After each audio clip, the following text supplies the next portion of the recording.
தினமும் 5 ஆரோக்கிய குறிப்புகள். சளி ஜலதோஷம் அதிகமா இருந்துச்சுன்னா மிளகு 1 டீஸ்பூன் எடுத்துக்கிட்டு நெய்யில வறுத்து பொடி செஞ்சு வச்சுக்கோங்க. தினமும் 3 வேளை அரை டீஸ்பூன் அளவு சாப்பிட்டு வந்தீங்கன்னா 2 நாள்ல நல்ல குணமாகும்.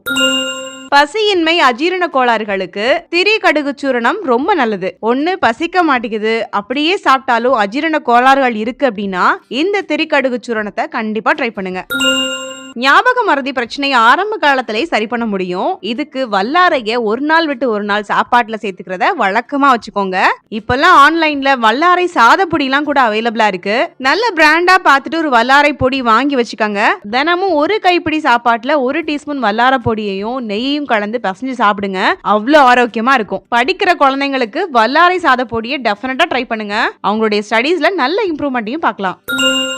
எல்லாருமே சாப்பிடக்கூடிய ஒரு காய் அப்படின்னா அது நெல்லிக்காய் தான். தினமும் ஒரு பெரிய சைஸ் நெல்லிக்காவை நீங்க சாப்பிட்டுட்டு வந்தீங்கன்னா 1 இல்ல 2 இல்ல எக்கச்சக்கமான நன்மைகள் அதுல இருக்கு. காலையில எஞ்சோன வெறும் தண்ணி குடிச்சதுக்கு அப்புறமா ஒரு நெல்லிக்காய் சாப்பிட்றத இன்னையில இருந்தே ஸ்டார்ட் பண்ணுங்க.